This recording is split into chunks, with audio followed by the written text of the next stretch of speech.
Addiction was sent in your life to destroy you. But guess what? You are one of God's chosen people. I said what I said. You are one of God's chosen people. What was designed to keep you at the bottom and almost even kill you, all it ever did was make you stronger. Alright, man, let's get right into the video, man. Ain't gonna waste no time, man. Blunt, straightforward, with no chaser. I'm gonna just tell you my story, man. I used to battle with drugs and alcohol. Absolutely. It was the weed, it was the pills, it was the women, and the drinking. All that stuff, man. I was always messing around, always trying to fit in where I did not belong, okay? I always felt, I believed I was supposed to be on this side. Come to find out, I tried to be on this side. Guess what ended up happening? God was like, I'm going to take you over here. Try to go on that side. God was like, I'm going to take you over here. And because I've always been a young, stubborn, hard-headed individual, I never liked to listen to people. Still to this day, it's still hard for me to take authority. It's become a lot more easier, but it's not that I think I'm better than people. I don't think I'm better than anybody. I just realized that I desire and I crave more. And for over the years, I've been sober now for 6 years now, right? I realized that I am done playing small, okay? My addiction was not used, right? My addiction was never supposed to be used to destroy me, okay? It was only supposed to make me stronger. I don't believe in that whole thing. You just be down and out, doing a whole bunch of pills and smoking cigarettes to replace all that stuff. I don't believe in all that. What I tell myself is this, is that my breakthrough is coming through, okay? I am designed for purpose. God has big, very big intentions for me. And I'm going to tell you right now, man, as the scripture says, there is life and death in the tongue. There's life and death in the tongue. One thing I realized about my life is this, man. My life has always been like a roller coaster. Many things have never made sense to me. Being touched inappropriately, battling with addiction, as I said before, going through trauma and abuse and all these other things. I never felt as if I fit in with other people. And it's taken me a long time to understand this. But I realized I was never designed to fit in with other people. And that's what you got to understand something, man. Your addiction is supposed to be turned into your purpose. But the enemy wants you to feel ashamed, okay? He wants you to feel ashamed of yourself. I'm going to preach today. I ain't no preacher, but I'm going to preach. Okay, let me tell you something. The devil wants you to think that there's something wrong with you. There ain't nothing wrong with you. There's nothing wrong with you, beloved. There's nothing wrong with you at all. That was just a season, okay? That was just a season. All it was supposed to do was redefine you, shape you, and mold you in what God wants you to be. See, you got to understand something. David Wilkerson talked about this. God takes a man and he makes a laboratory out of him, okay? He makes a laboratory out of him, and when he comes out that laboratory, he becomes refined, renewed, and refreshed. I'm going to say it again. He comes out refined, renewed, and refreshed. You understand? That's how God works in man. You got to understand something, man. Everything that you've been through in your life was not a coincidence. What if I were to tell you that you are telling your own story? Would you believe me? Because that's what I'm trying to get you to understand. You see, many of us, we fall for that self-pity crap. You can't fall for that self-pity bull crap. You understand? You cannot feel sorry for yourself. God did not design you, Jimmy. God did not design for you to feel sorry for yourself. He created you for purpose. He created you to do something with your life here on this earth. And I believe that's the reason why God created me to do life coaching, to do recovery coaching, to help out other men who deal with this addiction, especially when it comes to the PRN addiction. And I'll give you my story. Man, I battled with that demon ever since I was 12. The spirit of lust has always been hitting me. I got a lap dance when I was 13 years old. Even way back before, when I was 8 years old, I was being touched inappropriately by my female cousins. It's a lot of stuff that I was going through. You understand? A lot of stuff I was going through. And it just kept hitting me and hitting me and hitting me. I was gone for about 7 years. About 7 years. You know, didn't look at the dirty films. I can laugh at it now because it's not taking a hold of me. But you got to understand something. That's what happens when you don't get help. That's what happens when you come in a family like mine who try to over-spiritualize everything. Let me tell you something. Yes, I do believe that there's many things in this world that are spiritually connected. However, I don't think everything is as spiritual as you try to make it out to be. Some things are just common sense and logic. If you ignore your family, okay? If you ignore your family, you got to stop ignoring your family. You got to give your family attention. Whether you're a man who's single or married watching this, you can't ignore your family, okay? You may make a whole lot of money, but it don't matter if your family don't want nothing to do with you. You understand? Pay attention to your family. Watch what your kids are doing. And have high standards for yourself. Don't be afraid to be this timid guy who don't want to have no high standards for yourself. Have high standards for yourself when it comes to your family, okay? So my journey just kept on going and going and going. And Lord have mercy, man. I just could not get away from that demon. I could not get away from that devil. I remember it just was spiraling out of control. I'd be in high school, and all of a sudden, I'm exchanging naked photos with other women. I'm getting naked photos on my phone. You know what I mean? I'm trying to do track and field and basketball, and now I'm touching on the women. You know what I'm saying? Like, I remember I'm 17 years old. I finally found a woman. I just started groping her up because I'm so filled with lust and carnality. You understand? I am so filled with lust and carnality. And that demon just kept on hitting me and hitting me and hitting me. And then all of a sudden, before you know it, I'm watching porn. I'm watching even more porn. At 19, all the way up to I'm about 24, 25, maybe even 26. Just kept going and going and going. So people are probably asking me, well, how did you get help? I surrendered, man. I know people try to over-spiritualize it, but let me tell you something.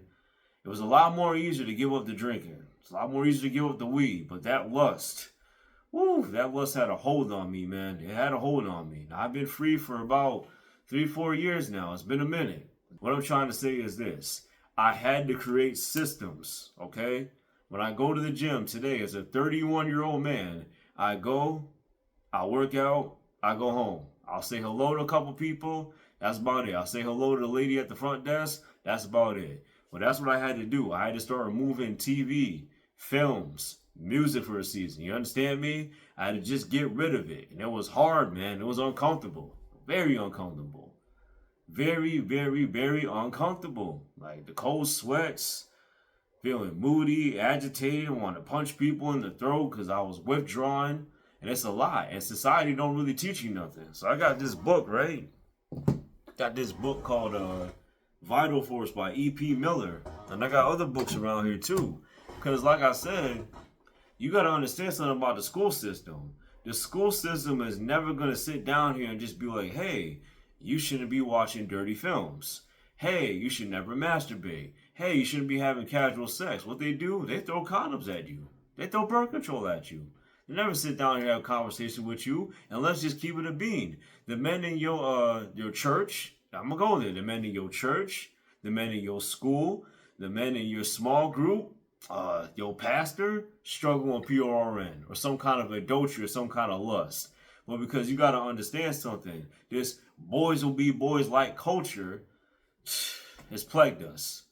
It's plagued us, fellas. And you want to know what it all come down to? It all come down to pride. Pride cometh before the fall. So that's what I had to learn, man. Whenever I'm going through it in life, I start telling people things.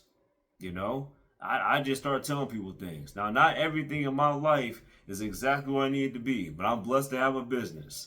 I'm blessed to have a YouTube channel. I'm blessed to have opportunities to find more full-time work.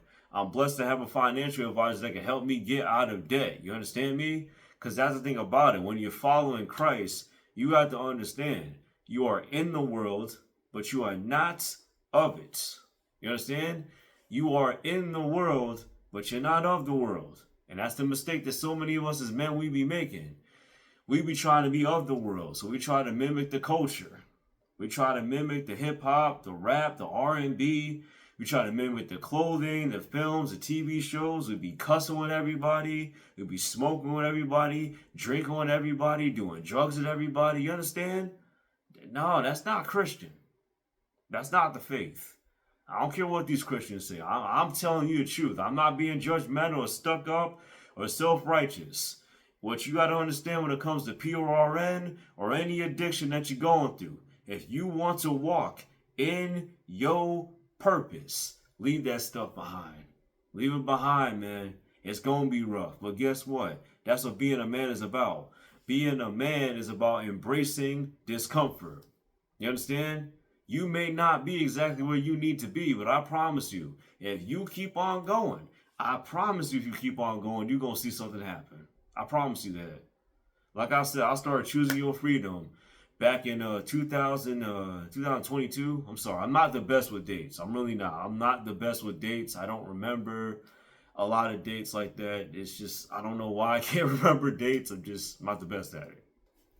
As a man of God who's gone through addiction, as a man of God who should be dead, as a man of God who wasn't even supposed to be born, my mom had complications having me. You understand? I decide to rise up. Now, I ain't gonna lie. I have not been in the best of moods. I broke up with my woman. I've gone through grief because my mom passed away years ago. I've been dealing with some financial stuff, been dealing with some car stuff. That's just growing pains, man. It is what it is. But I just refuse to quit. I don't know what it is about me. I just can't quit. I would love to just lay down and never do anything ever again. You know, just do no more work. Don't create no more content. Just give up. Don't try to help out nobody else to quit porn. Don't try to help out nobody to quit addiction. Don't try to help out and spread the word about men's mental health and sobriety. Say, I'm just going to give up. I'm just going to give up. But you got to understand something. When you have purpose, young man, when you have a purpose in life, it's not about you. That's the problem today I see with so many men. They don't want to get out there and wash them feet. AKA, they don't want to be a servant. They think that everything is about them. Not everything is about you. Respectfully. Not everything is about you. Not everything was designed to be about you. You have to learn how to stop being so selfish and making everything about you. That's the reason why you keep on saying, I don't hear from God. Well, maybe if you would stop trying to tell God what you want him to do and just submit and obey to the call, you will start to hear from him more. Come on now, let me talk to you for a minute. You gotta understand something about me. I don't play around about this. This is my life. Doggone it, this is my life, man. I don't play around with this stuff. I always tell myself when bad things are happening. This is what I do now. When I was younger, I always say, oh, why God me? Why God me? Oh, Jesus, why this happening to me? God told me to shut up and be a man. Okay, maybe he didn't say that. Maybe I said that, but you get what I'm trying to say, man. When you are a man, you're supposed to put your 10 feet down, 10 toes down. 10 toes down on the ground. Stand up with your chest and go make something happen with your life. If you can't find a job, start applying to jobs. Start doing remote work. Create your own jobs. You know what I'm saying? Do something with your life. I remember being down and out doing DoorDash and being a paraprofessional. I know what it's like. I know what it's like to, do what you need to do when, let's be honest, you don't want to do all these things. I know what it's like to clean a toilet. I know what it's like to clean dishes. Yes, it sucks. But it is what it is. When you ain't got no money, you ain't got no connections, you chose the wrong degree, you got to go do something with your life. You understand? You got to go do something with your life. Don't sit down here and just say, oh, because I'm sober now, I'm just going to take it easy. That's what addiction likes. Addiction likes it when you take it easy. Remember the reason why you're sober. Remember the reason why you're walking in purpose. It's because it's not about you. The more and more that you do service, man, I'm going to tell you right now, recovering from addiction is going to get a lot more easier. It is. It's going to be a lot more easier for you. But the more and more that you sit down and wallow and doubt and in self-pity and heartbreak and this, that, and the other, it's going to be a lot more harder to hear from the call of God.